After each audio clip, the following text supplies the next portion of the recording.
The Desperate Alliance. The first time I met a human, I was convinced my species would soon be extinct.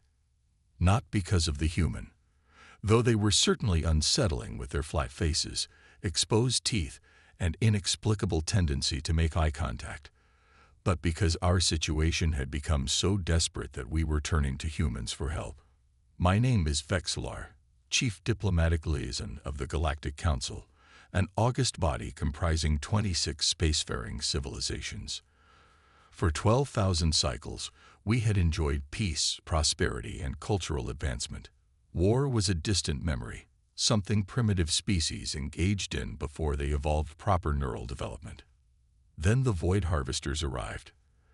They appeared at the galaxy's edge without warning, massive, crystalline entities that consumed everything in their path. Planets, moons, asteroid fields, even the very fabric of space-time seemed to warp and distort around them. The Tralaxian system, home to 4 billion souls, was the first to fall. There was no declaration of war, no demands, no communication whatsoever. The harvesters simply harvested. Another system gone, announced Elder Colon, their chromatophores flashing distress signals across their epidermis. The council chamber fell silent as the holographic display showed the Nexeri system blinking out of existence. "That's the third in 30 cycles," whispered Ambassador Prendoth, her feathered crest flattening against her skull. "Our predictive algorithms suggest they'll reach the central systems within a year." I adjusted my respiratory filters and voiced the thought we were all having. We've tried diplomatic overtures. We've attempted technological solutions. We've even attempted to evacuate systems in their path. Nothing has worked. "There is one option we haven't explored," said Sentai, our xenobiologist whose specialized appendages twitched nervously. The humans. The council chamber erupted in a cacophony of protests. Humans were a paradox, a technologically advanced species that still engaged in warfare. Their planet, Earth, existed on the fringes of our galactic community, too volatile to invite into the council. We had observed them for centuries, baffled by their contradictions. They created art of breathtaking beauty, then developed weapons capable of planetary devastation. They fought amongst themselves over resources, beliefs, and territories, yet would risk their lives to save a single member of their species, or even other species entirely. "Absurd," trumpeted Elder Grelik, pounding his gravitational stabilizer against the floor. "Humans are unpredictable, violent, and emotional. They solve problems through conflict." "Precisely," Sentai replied quietly. "And perhaps that's exactly what we need now." The debate raged for days. I remained neutral until we received the projections, showing the harvester's path would eventually reach Earth. The humans would face this threat regardless. Perhaps they deserved the opportunity to fight back. "I will lead the delegation," I volunteered finally, "if the council approves making contact." The vote was close, 13 to 12 with one abstention. But the mission was approved. We assembled a team, prepared our translation matrices, and studied human diplomatic protocols. 1 week later, our ship entered Earth's solar system. I will never forget my first glimpse of Earth through our viewports, a blue-green jewel against the blackness of space, surprisingly beautiful despite its tumultuous history. As we established orbit, I felt a peculiar sensation in my fluid sacs. Hope, perhaps, or simply the fear response my species evolved for dangerous situations. The humans detected our approach immediately. Their primitive detection systems locked onto our vessel, and countless weapons were aimed at us from the planet's surface. Instead of fear, I felt a strange reassurance. At least they took threats seriously. "Unidentified spacecraft. This is Earth Defense Command. Identify yourself and state your purpose," came the transmission. I activated our communication systems and delivered the message I had practiced countless times. "People of Earth, I am Vexillar, representing the Galactic Council. We come seeking your assistance in a matter of grave importance, one that threatens all sentient life in our galaxy, including yours." There was a long pause. I feared they might simply destroy our ship. Request permission to land and present our case to your leaders, I added, my voice modulator struggling to maintain an even tone. Another pause. Then, permission granted. Proceed to the following coordinates. We landed in a place called Geneva, surrounded by armed human soldiers. They escorted us to a vast chamber where representatives from Earth's nations had gathered. Their diversity was striking, different colors, sizes, attire. They regarded us with expressions I couldn't interpret. A human female stepped forward. I am Secretary General Chen of the United Nations. We welcome you to Earth. I extended my primary appendage in what I hoped was the correct greeting gesture. Thank you for receiving us. The matter we bring before you is urgent. Over the next 3 hours, we presented everything. Holographic displays of the Void Harvesters, data on destroyed systems, our failed attempts to stop them. The humans asked questions. Probing, insightful, sometimes startlingly pragmatic. So conventional weapons had no effect? Asked a military official with decorative medals attached to her clothing. Correct, I replied. Energy weapons are absorbed. Physical projectiles pass through without impact. What about their internal composition? Asked another human, this one wearing what I recognize as scientific attire. Unknown. We've never penetrated their outer shells. The humans exchanged glances. One of them, a dark-skinned male with unnervingly direct eyes, leaned forward. You've been fighting defensively, he said. It wasn't a question. I tilted my head in confusion. Of course. What other option exists against an overwhelming force? The room fell silent. Then, unexpectedly, several humans made the facial expression I later learned was a smile, a disquieting arrangement of facial muscles that exposed their bone structures. Many options, said the military official. Sometimes the best defense is a good offense. The scientific human nodded. We need samples. Detailed scans. If these harvesters have a physical form, they have weaknesses. I was stunned by their confidence. You're actually considering fighting them. After everything we've shown you. Secretary General Chen looked at me with an expression I couldn't interpret. Mr. Vexlar, humanity has faced extinction-level threats before. From ourselves, from nature, from our own technological developments. We're still here. We don't intend to go quietly now. But the harvesters have destroyed civilizations far more advanced than yours. I protested. The dark-skinned human, Admiral Williams, I later learned, made a sound that my translator identified as laughter. With respect, maybe those civilizations lack something we possess in abundance. And what is that? I asked. His expression hardened, a willingness to do whatever it takes to survive.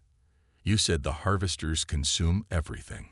Well, so do wildfires, until they meet a fire break. Sometimes you have to burn the ground yourself to stop the spread. I left that first meeting in a state of confusion. The humans hadn't simply agreed to help. They had immediately begun forming battle plans, assigning research teams, mobilizing resources. There was no lengthy debate, no formal voting process. The threat existed, therefore they would fight it. That night, aboard our ship, Sentai found me staring at Earth through the viewport. They're insane, I said quietly. Perhaps, Sentai agreed, but the harvesters have never encountered insanity before. Over the next weeks, I witnessed humanity's response unfold with terrifying speed. Earth's nations, often divided by politics and ideologies, united with singular purpose. Their scientists worked tirelessly, their military forces prepared, and their leaders made decisions that would have taken the council months to deliberate. Commander Kess, a human female with artificial enhancements and a reputation for unconventional tactics, was appointed to lead the defensive force. I was assigned as her liaison. Your council has been observing these harvesters for how long? She asked during our first meeting. Approximately 300 Earth days, I answered. She made an expression I would come to recognize as disapproval. And in that time, how many offensive operations have you launched? I hesitated. None. We focused on evacuation and containment. Kess leaned back in her chair, studying me. In human history, Mr. Vexlar, no predator has ever been stopped by its prey running away. Predators are stopped when their prey fights back hard enough to make hunting too costly. The harvesters aren't predators in the biological sense, I countered. They're something else entirely. Everything that consumes is a predator, she replied simply. And every predator can be killed. As I watched her team draft battle plans, I felt something I hadn't experienced since the harvesters first appeared. Hope. Not rational hope based on probability calculations, but something more primitive and powerful.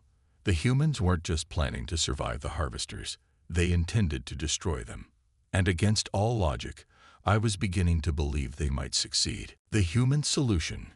Commander Kess stood before the holographic display, her augmented eye glowing faintly as it processed the data. Around her, human and alien advisors watched in silence as she outlined Operation Firebreak. The void harvesters follow predictable consumption patterns, she explained, gesturing at the projected path across our sector. They're methodical, moving from system to system without deviation. We can use that against them. How? Asked Admiral Williams, studying the display. Kess smiled, that unsettling human expression that still made my primary heart flutter uncomfortably. We're going to feed them something they can't digest. 3 Earth months after our initial contact, I found myself aboard the ESV Prometheus, humanity's first collaborative spacecraft with the Galactic Council. The vessel incorporated our advanced propulsion systems with human weapons technology, creating something neither civilization would have built independently. Like the humans themselves, it was an unsettling hybrid of sophistication and brutality. Approaching the Ta City system, announced the pilot, a human female named Captain Rodriguez. Harvester signals detected at the projected coordinates. I hovered nervously behind Commander Kess as she reviewed the sensor data. Are you certain this will work? I asked, not for the first time. No, she replied with startling honesty. But certainty is a luxury we don't have. The plan was audacious and terrifying. While the Council had spent months attempting to communicate with the harvesters or avoid them entirely, the humans had identified what they believed was a fundamental weakness. The harvesters consumed energy and matter indiscriminately. But what if they encountered something indigestible? Dr. Eliza Chen, the project's lead scientist, had developed what humans called a quantum destabilization device. In simple terms, which was how she patiently explained it to me, it would create a localized disruption in the quantum field, essentially forcing matter to exist in all possible states simultaneously. The harvesters consumed defined states of matter and energy, Dr. Chen had explained during the briefing. When they encounter matter that exists in quantum superposition, they should be unable to process it. Should be, Elder Colin had asked, their chromatophores flashing skepticism. Science advances through experimentation. Dr. Chen had replied with that peculiar human confidence. We're about to run a very big experiment. Now, watching the monstrous crystalline forms of the harvesters on our view screens, consuming an uninhabited planet in the Ta City system, I felt my fluid sacs constrict with terror. Each harvester was the size of a small moon, their surfaces reflecting distorted images of the devastation they created. Deployment team ready, announced Admiral Williams from the tactical station. Commander Kess nodded. Proceed with Phase 1. 3 small craft detached from the Prometheus, each carrying a destabilization device. The human pilots navigated directly toward the harvesters, performing maneuvers that seemed suicidally reckless. Why don't they use automated vessels? I asked, watching in horror as one craft narrowly avoided a crystalline appendage that could have shattered it instantly. Drones can be predicted and countered, Kess replied, her eyes never leaving the display. Human pilots adapt in real time. They improvise. One by one, the craft delivered their payloads near the harvesters, then executed emergency jumps to safety. For several excruciating moments, nothing happened. "Detonation sequence initiated," said Admiral Williams. The view screen automatically dimmed as blinding light erupted at 3 points around the nearest harvester. I expected explosions, but what occurred was far stranger. Spheres of writhing, impossible colors expanded from each device, areas where reality itself seemed to bend and distort. The harvester that had been consuming the planet's surface paused. For the first time since they had appeared in our galaxy, a harvester ceased its relentless consumption. "It's working," whispered Dr. Chen, watching the readings on her console. "The quantum field is expanding at the projected rate. The harvester is attempting to consume it, but—" A sound like nothing I had ever heard before emanated from the quantum spheres, not through our audio sensors, but somehow directly in our minds. The harvester's crystalline surface began to fracture, hairline cracks spreading across its massive form. "All vessels, maintain position," Commander Kess ordered, her voice steady despite the chaos unfolding before us. "Prepare for possible shockwave." The fractures spread faster, the impossible sound growing louder. I found myself clutching the nearest stabilizing rail, my sensory appendages reflexively withdrawing into their protective sheaths. Then the harvester shattered. The explosion was beyond anything our measurements could properly record, a cascading quantum reaction that tore the entity apart from within. The shockwave hit the Prometheus with devastating force, sending us tumbling through space. Emergency systems activated, artificial gravity flickered, and for several terrifying moments, I believed we would all perish. When the ship stabilized, Captain Rodriguez's voice came through the internal communication system. "All sections report status." Gradually, the damage reports came in. The Prometheus had survived, though not without significant damage. More importantly, when the sensors came back online, they confirmed what seemed impossible. The harvester was gone. Not just damaged or disabled, completely destroyed. The remaining harvesters had withdrawn from the system, moving with what almost appeared to be haste. "They're retreating," Admiral Williams said, disbelief evident in his voice. "They're actually retreating." The command center erupted in human expressions of triumph, cheering, embracing, some even producing fluid from their ocular organs, a response I later learned could indicate either extreme joy or sorrow. Commander Kess remained focused. "Track their vector. Prepare remaining devices for deployment. This isn't over until we've neutralized all of them." The battle that followed lasted 27 Earth days. The harvesters, seemingly recognizing the threat, attempted new patterns of movement, even tried to evade our pursuit, behaviors never before observed. But the humans were relentless, adapting their tactics, modifying the destabilization devices to increase their effectiveness. I watched in awe as human ingenuity confronted cosmic horror. They took casualties, lost ships, faced setbacks that would have demoralized any council species. Yet they persisted with a determination that bordered on madness. By the end, all 17 harvesters that had invaded our galaxy were destroyed. The final confirmation came during an emergency session of the Galactic Council. I stood beside Commander Kess as she presented the evidence of our victory to the gathered representatives of 26 civilizations. "The threat has been neutralized," she stated simply. "We've established monitoring stations throughout the affected sectors to detect any new incursions, but our current assessment is that the Void Harvesters have been eliminated from this galaxy." Silence greeted her announcement, not from disbelief, but from the collective processing of a reality that had seemed impossible mere months ago. Elder Colin's chromatophores shifted through a complex pattern of colors before they spoke. "Humanity has done what the combined civilizations of the Galactic Council could not. We owe you a debt that cannot be easily repaid." Commander Kess inclined her head slightly. "We acted in our own interest as well. The harvesters would have reached Earth eventually."